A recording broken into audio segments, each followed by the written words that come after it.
أعوذ بالله من الشيطان الرجيم. بسم الله الرحمن الرحيم. جی.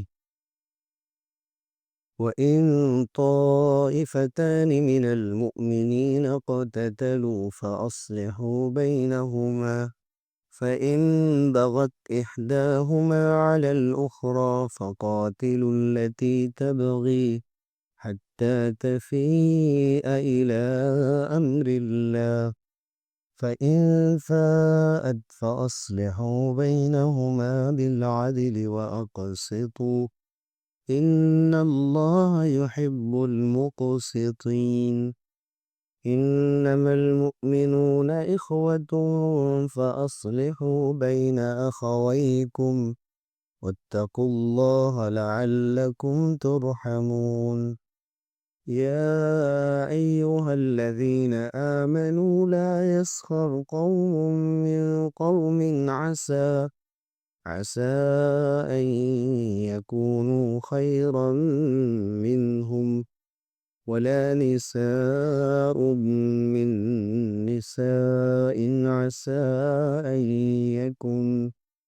عَسَىٰ أَن يَكُنَّ خَيْرًا مِّنْهُنَّ وَلَا تَلْمِزُوا أَنفُسَكُمْ وَلَا تَنَابَزُوا بِالْأَلْقَابِ بِئْسَ الِاسْمُ الْفُسُوقُ بَعْدَ الْإِيمَانِ وَمَن لَّمْ يَتُبْ فَأُولَٰئِكَ هُمُ الظَّالِمُونَ.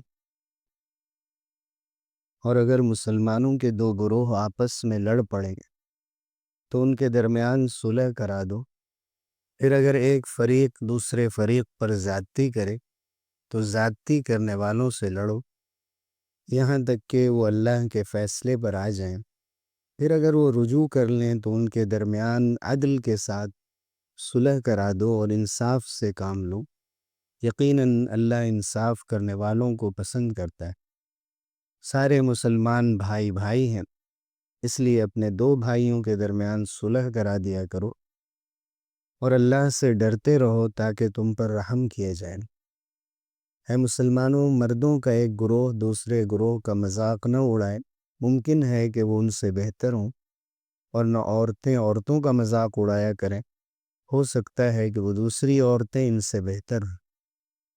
نہ ایک دوسرے کو طعنہ دو اور نہ ایک دوسرے کا برا نام رکھو. ایمان لانے کے باوجود برا نام رکھنا گناہ ہے، اور جو توبہ نہ کرے وہی لوگ ظلم کرنے والے. سورہ حجرات آیت نمبر 9 تا 11. ان آیات میں اللہ تعالیٰ نے مسلمانوں کے بھائی بھائی ہونے کا اعلان فرمایا اور یہ دکھایا ہے کہ یہ انسانی کمزوری ہے کہ بسا اوقات آپس میں اختلاف ہو جایا کرتا ہے، اور جنگ تک کی نوبتیں آ چکی ہیں. صحابہ رضی اللہ عنہم اجمعین کو اللہ تعالیٰ نے ایمان اور عمل کے اعتبار سے سب سے بلند مقام پر رکھا تھا. اس کے باوجود بھی اللہ نے یہ دکھایا کہ بعض ایسی چیزیں جو رسول اللہ صلی اللہ علیہ وسلم سے نہیں کرائی جا سکتی تھیں، آپ کے شان کے خلاف تھی، وہ صحابہ سے کرائی گئیں تاکہ بعد کے لوگوں کے لیے اس صورتحال کے بارے میں بھی نمونہ ہو کہ اگر بعد میں لوگوں کا اختلاف ہو جائے تو ان کا کیا کردار سامنے آنا چاہیے اور کس قسم کا رد عمل اور ریاکشن ان کو پیش کرنا چاہیے.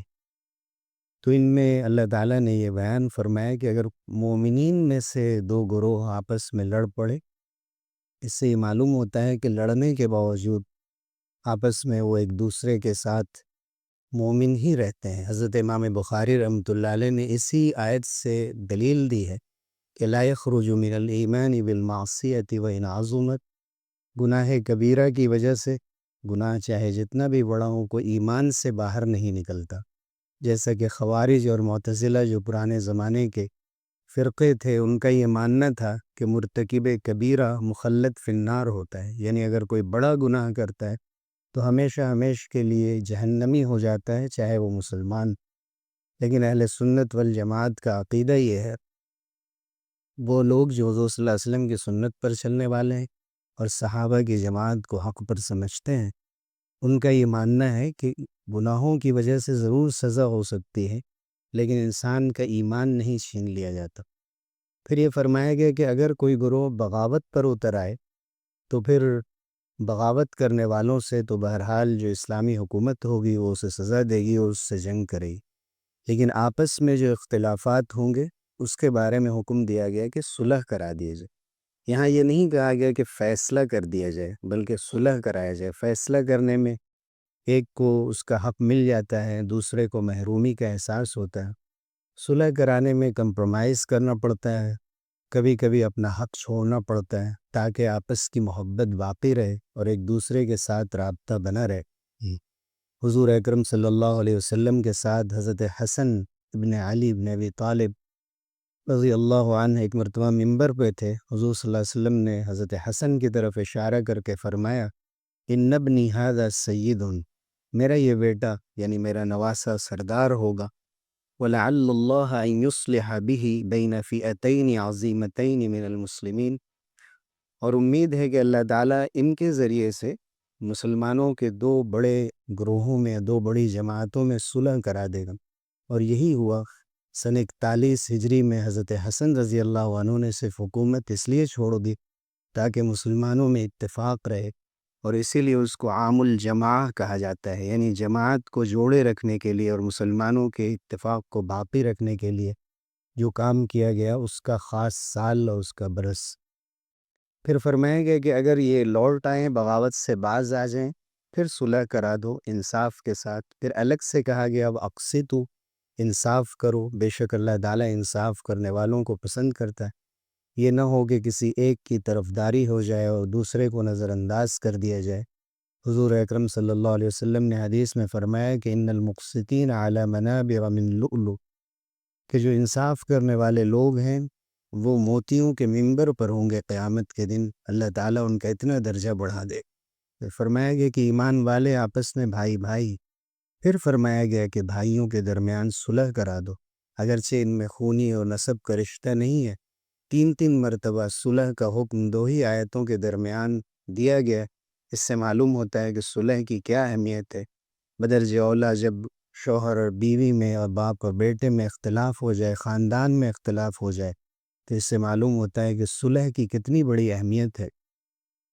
اور حضور اکرم صلی اللہ علیہ وسلم نے آپس میں مسلمان بھائیوں کو کبھی کسی عمارت سے تعبیر کی کہ یہ سب ایک عمارت کی طرح ہے جس کی ایک اینٹ دوسری اینٹ کو مضبوط کرتی ہے۔ کبھی آپ نے فرمایا کہ یہ ایک جسم کی طرح ہے، جسم کے کسی ایک حصے کو بھی اگر درد ہوتا ہے تو پورا جسم اس کے لیے تڑپتا ہے۔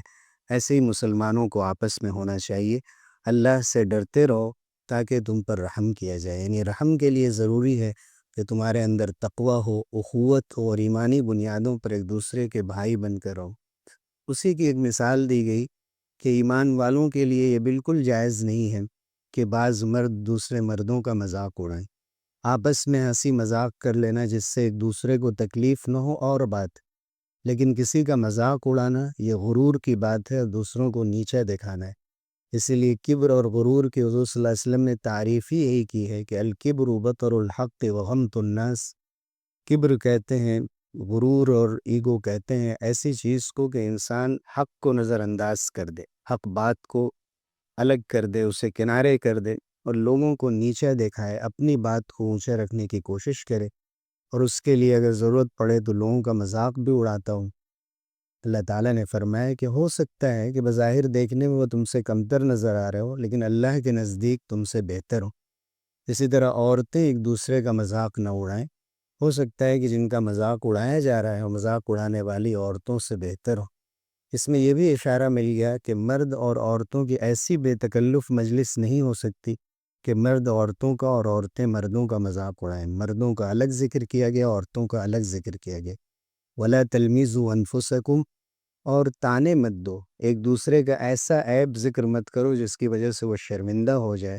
وَلَا تَنَابَزُوا بِالْأَلْقَابِ، اور جو برے القاب ہیں، برے نام ہیں، جو برے نک نیمز ہیں، وہ لے کر کسی کو تانا مت دو اور برے ناموں سے یاد مت کرو، اس لیے کہ ایمان لانے کے بعد پھر برا نام رکھنا یا برے نام سے کسی کو پکارنا یا اس کا مذاق اڑانا یہ بہت بڑا گناہ ہے۔